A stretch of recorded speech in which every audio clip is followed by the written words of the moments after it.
آپ کو کربلا کی دھرتی پر دوبارہ آپ کا سر مبارک لا کر جو تو مدفن کیا گیا، وہیں تدفین ہوئی آپ کے سر مبارک کی بھی، ملک شام سے دوبارہ لایا گیا 3 مہینے کے بعد۔ 3 مہینے تک جو تو وہ سر مبارک جو تو رہا۔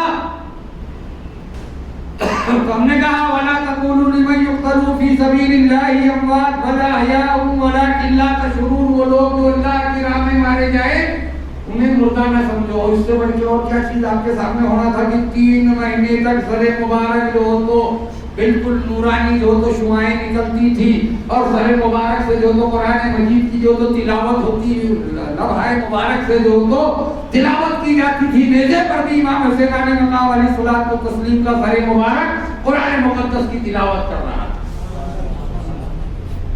یہاں تو 24 گھنٹے ہونے کے بعد جب آپ جو تو بدن پہ صابن لگاؤ گے نا، کسی نے اگر غسل کیا کرایا ہوگا میت کو تو وہ غور کرنا 16 گھنٹے کے بعد یہ معاملہ ہو جاتا ہے کہ ہم اگر صابن رکھ دینا تو ہماری چمڑی نکل جاتی ہے۔ تو بہت سارے میتوں کو میں نے بھی غسل دیا ہوا، تو کل میرا بھی غسل آپ لوگوں کو دینا ہے، تو غسل دینے سے گھبرانا مت، تاکہ پتہ چل جائے کہ غسل کس طریقے سے دیا جاتا ہے، یہ بھی سمجھ میں آنا چاہیے، ہے نا۔ تو اب بتائیے 3 مہینے تک جو سر مبارک شہیدوں کے سر مبارک باقی رہے، دائم اور قائم رہے، اس کے بعد کربلا کی دھرتی پر امام حسین علیہ مقام علیہ السلام تسلیم کے لاش مبارک کی والی قبر میں آپ کے سر مبارک کو جو تو وہاں پہ مدفن کر دیا۔ تو کبھی آپ نے غور و فکر کیا، بات سمجھ میں آئی کہ جو جہاں شہید ہوا وہ وہاں پہ مدفن ہے، جو جہاں شہید ہوا وہ وہی میں جو تو تدفین اس کی عمل میں آئی، نہ کہ اسے کسی اور جگہ پر لے کر جایا ہے۔ تو ہم نے تاریخ پڑھی، حضرت شاہ دوال سید عبداللطیف بن محمود قرشی حسینی چشتی رحمت اللہ تعالی علیہ کی، تو ہم نے دیکھا کہ ایک فوج میں جو تو آپ یہاں ہندوستان کی سرزمین پر ایک بادشاہ کے ساتھ ایک فوج میں آئے تھے، وہ بادشاہ کا نام نہیں گنا ہوگا، اس کے بعد وہاں آپ وہ بادشاہ بھی اور خود سید عبداللطیف المعروف شاہ دوال رحمت اللہ تعالی علیہ سرکار غریب نواز سے بیعت ہوئے، وہاں سے آپ کو خلافت کو اجازت ملی، اور پونا کی سرزمین پر داتار ٹیکری لکھا ہوا ہے اس تاریخ میں، یہاں پر جو تو آپ کو جانے کا حکم دیا گیا، اور یہاں پر آپ آ کر آپ نے مشرکین و منافقین سے جنگ لڑتے ہوئے آپ نے شہادت پائی، اور شہادت پانے کے بعد جو جہاں شہید ہوا وہ وہی مدفن ہے، یاد رکھنا۔ یہ کوئی ضد والی بات نہیں، اور رہا معاملہ کشف کا، کشف کر کے یا پروف کر کے کہاں تک کہ خود کو بتاؤ گے، کہاں تک کہ پروف کرنے کی باتیں کرو گے، پروف کی باتیں کرتے کرتے تم جو تو سب اپنے ہاتھوں سے کھوتے چلے جا رہے ہیں۔ پروف سمجھ رہے ہو نا، ثبوت پیش کرو۔ ہم نے دیکھے ایک ثبوت پیش ہوا تھا ابھی 2 مہینے پہلے ایک مسجد کے لیے، سمجھ جاؤ وہ تھا نا ایک ثبوت پیش، وہ ثبوت جو تو ہمارے جو تو دیش کے سپریم کورٹ نے اسے جو تو اقرار نہیں کیا، قبول نہیں کیا، کہا یہ ہو نہیں سکتا، یہ مسجد ہی ہے اور مسجد ہی رہے گی۔ تو پروف کب تک کے پیش کرو گے؟ پروف کی باتیں ہوتی رہے گی تو تمہارے ہاتھوں سے سب نکل جائے گا، تمہارا پروف نہیں ہے، تمہارے پاس تمہارا پروف نہیں ہے۔ این آر سی جو تو لاگو کرنا شاید ابھی وہ ہمارا جو تو امت شاہ ہمارا گرہ منتری ہے، کل کا پرسوں بولا اس میں، اس کو جو تو مجھے جو تو عمل میں لانا ہے۔ اب تمہارا پروف کہاں پیش کرو گے؟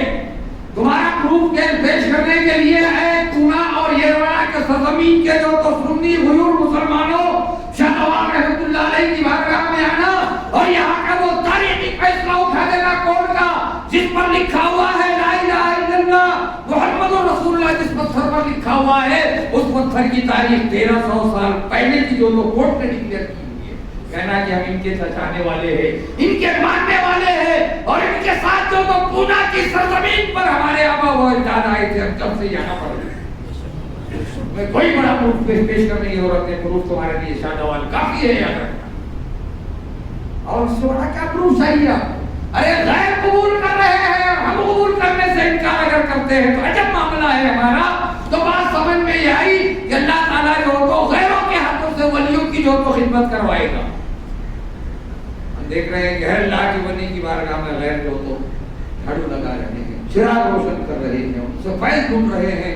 ہم نے دیکھا کہ لنگر بھی لٹا رہے ہیں غیر آ کر، ہم نے سوچا کہ یہ کیا معاملہ ہے، تم جو تو لنگر لٹا رہے ہو، تم چراغ روشن کر رہے ہو، تو وہ کہتے ہیں ہم سراپا حضرت کو دیکھ لیتے ہیں، ہم حضرت کا دیدار کرتے ہیں، حضرت ہمارے سروں پر ہاتھ رکھتے ہیں۔ غیر کا اگر یہ عزت ہو تو احساس غیر جو تو اتنا جو تو مکمل عقیدہ رکھتا ہے، ایمان کے لیے تو نہیں کہا جا سکتا غیر کو، لیکن اس کا عقیدہ اتنا پختہ ہے کہ وہ کہتا ہے کہ حضرت نے میرے دونوں ہاتھ میرے سر پر رکھے اور کہا کہ تجھے آج میرے لیے جو یہاں میرے آنے والی جنتا کے لیے لنگر تقسیم کرنا ہے، اس لیے میں نے یہ کھانا بنایا۔ دیکھو کر کے دیکھو یہ ہوتا کہ نہیں ہوتا، دیکھو آؤ درگاہوں کے آستانے پر آؤ، آستانوں پر جب آؤ گے تو آپ کے سمجھ میں آئے گا مسلمانوں۔ تو اب بات سمجھ میں یہ آئی کہ کربلا کے دھرتی پر جب ہم گئے وہاں پر تو ہم نے گنج شہیدہ کی قبر مبارک دیکھی، اس کے بعد میں حضرت حرمت رہائی کی جو تو قبر اطہر کی زیارت کی، حضرت عباس علمدار کے قبر اطہر کی زیارت کی، آقائے شہید اعظم سیدنا امام حسین علی مقام علیہ السلام و تسلیم کے قبر اطہر کی زیارت کی۔ تو بات یہ سمجھ میں آئی کہ جو جہاں شہید ہوا وہ وہاں مدفن ہے، یاد رکھنا۔ وہاں سے مدینہ بھی نہیں جا سکتے تھے، ان کے شام سے مدینہ بھی سر مبارک جا سکتا تھا۔ اپنی والدہ ماجدہ، اپنی امی جان ختم جنت فاطمہ الزہرا رضی اللہ تعالیٰ عنہ کی بارگاہ میں امام حسین کا سر مبارک اگر کہہ دیتا کہ اے میری بہن سیدہ زینب، مجھے تو میری والدہ میری امی جان حضرت فاطمہ الزہرا کے قدموں میں میرا سر مبارک دفن کر دینا، تو سیدہ زینب وہ بھی کر لیتی۔ کون سیدہ زینب؟ کبھی اس پہ خیال کیا آپ نے؟ ایک شاعر نے جو تو پڑھا تھا کہ صورت و سیرت میں ہے جو ہو بہو خیر النساء، صورت و سیرت میں ہے جو ہو بہو خیر النساء، جس نے پالے اکبر و عباس جیسے باوفا، جس نے پالے اکبر و عباس جیسے باوفا، تو نے اس زینب کو اپنی گود میں پالا حسین، اے میرے مولا حسین۔ وہ زینب جسے امام حسین علی مقام علیہ الصلوۃ والتسلیم نے اپنے گود میں پالا تھا، وہ سیدہ زینب رضی اللہ تعالیٰ عنہا نے ان دونوں جوانوں کو، حضرت عباس چچا جی، یہ حضرت عباس بھتیجے، حضرت اکبر بھی بھتیجے، دونوں کو اپنے گود میں پالا تھا۔ ایسے وفادار جو تو پالے تھے اپنی گود میں کہ ایک کے بعد دیگر اپنے جو تو والد بزرگوار پر اور ایک کے بعد دیگر اپنے بھائی پر حضرت عباس قربان ہوتے ہوئے نظر۔ مسلمانوں یہ ماہ مبارک ماہ محرم الحرام چل رہا، ہر چیز کا پروف مانگنے کی کوشش کرو گے تو خدا کی قسم کربلا کے شہیدوں کے بارے میں بہت سارے لوگوں نے روایتیں غلط لکھی۔ امیر المومنین کہا جا رہا ہے یزید نابکار کو، کیا کرو گے؟ کیا کرو گے؟ کیا مانو گے؟ اگر اس منبر رسول سے اگر کوئی یہ اعلان کرتا ہے کہ امیر المومنین یزید نابکار کو اگر کوئی معاذ اللہ استغفر اللہ، تو کیا کہو گے آپ لوگ؟ تسلیم کر لو گے؟ اور کوئی اگر یہ کہتا ہے، کہہ رہے ہیں، کوئی اگر یہ کہتا ہے کہ یزید کی اور امام حسین علی مقام علیہ الصلوۃ والتسلیم کی جو جنگ ہوئی کربلا کے دھرتی پر، وہ جنگ جو تو تخت اور تاج کے قاتل تھی، معاذ اللہ استغفر اللہ، تو قبول کر لو گے؟ جنگ تخت و تاج کے لیے نہیں تھی، جنگ حق اور باطل کی تھی، جو حضرت آدم سے لے کے صبح قیامت تک چل رہی، چلتی رہی، صرف اور صرف اپنے نانا جان تاجدار انبیاء محمد رسول اللہ صلی اللہ علیہ وسلم کے گناہگار امتیوں کو یہ درس دینا مقصود تھا کہ اے میرے نانا جان صلی اللہ علیہ وسلم کے امتیوں، یاد رکھنا کہ جہاں پر جو تو تعظیم رسول نہ ہو، جہاں پہ عظمت رسول نہ ہو، جہاں مصطفیٰ جان رحمت محمد رسول اللہ صلی اللہ علیہ وسلم کی تعظیم و تکریم نہ ہو، اس کے پیچھے تمہیں امامت نہیں کرنی، امامت قبول نہیں کرنی، اس کے پیچھے تمہیں نماز نہیں پڑھنی ہے۔ اب ہم نے تو دستور بنا دیا، کیا ہوگا؟ نماز کا تو معاملہ ہے، نماز پڑھ کے چلتے بنے، باقی کیا لینا دینا ہے؟ تو نماز پڑھ لیتے امام حسین کربلا کے دھرتی پہ، تو کیا فرق پڑ جاتا؟ سر مبارک بن جاتا، کنبہ پورا بن جاتا، پورا کا پورا خاندان شہید ہونے سے بچ جاتا. لیکن مسلمانوں یہ عظیم دولت عظما جو روحانی طور پر جو تو عالم ارواح میں جو تو آپ نے وعدہ فرمایا تھا کہ اے العالمین میں میرے نانا جان محمد رسول اللہ صلی اللہ علیہ وسلم کی اس جو تو ماہ محرم کی 10 محرم الحرام کو تیری بارگاہ میں تیری رضا کے لیے نانا جان کے امت کے لیے جو تو اپنا سر دینے کے لیے تیار رہوں گا. تو وہ وعدہ نبھایا کربلا کے دھرتی. آپ نے کبھی اس پہ غور و فکر کیا کہ ہمیں نمازوں سے لینا دینا ہے, ہمیں نماز پڑھنا ہے, چلتے بننا ہے.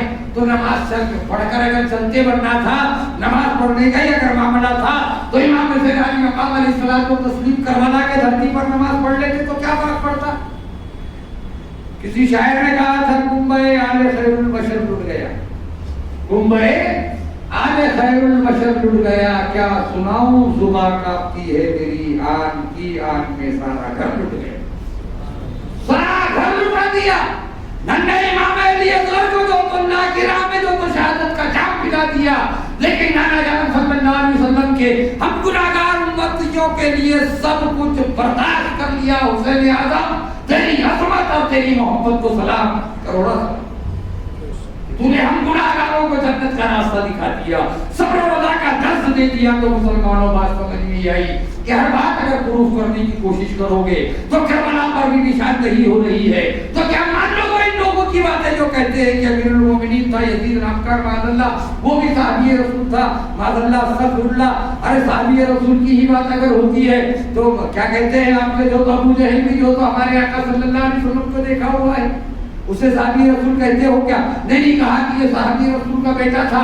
یہ الگ بات ہے کہ وہ صحابی رسول کا بیٹا تھا یزید نابکار, لیکن یزید نابکار نے مصطفیٰ جان رحمت محمد رسول اللہ صلی اللہ علیہ وسلم کی سنتوں کو پامال کیا تھا, جس کا نتیجہ یہ ہوا مسلمانوں کہ عظمت مصطفیٰ جس کے سینے میں نہیں ہے, اہل بیت اطہار کی محبت جس کے سینے میں نہیں ہے. بھی آپ کے مولانا جو تو آیت تطہیر پر کہہ رہے تھے کہ جو علی کے ساتھ ہے وہ حق پر ہے, اور جس نے اہل بیت اطہار کا ساتھ چھوڑا, علی کا ساتھ چھوڑا, وہ حق پر نہیں ہے. اگر جنت میں جانا چاہتے ہو, جنت حاصل کرنا چاہتے ہو تو پنجتر پاک سے محبت کرنے والے بن جاؤ. اور خدا را ہر چیز کے پروف ماننے کی کوشش مت کرنا. اللہ تعالیٰ سے دعا ہے اللہ تعالیٰ ہم تماموں کو مصطفیٰ جان رحمت محمد رسول اللہ صلی اللہ علیہ وسلم کے صدقے اور کفر بچوں کی نمازیں نماز ادا کرنے کی توفیق عطا فرمائے. الہ العالمین ہم سب ایک دوسرے پر گواہ ہو کر توبہ کرتے ہیں, ہماری توبہ کو بارگاہ میں قبول فرما. سید عبداللطیف بن محمود خورشید الحسینی چشتی رحمۃ اللہ تعالیٰ علیہ معروف شادوات کے صدقے اور کفر ہماری دعاؤں کو اپنی بارگاہ میں قبول منظور فرما. خوب کی سیر چمن پھول چومے شاد رہے. بار بار جاتا ہوں گلشن آپ سب کا آباد رہے. وما علینا الا البلاغ المبین. وآخر دعواہم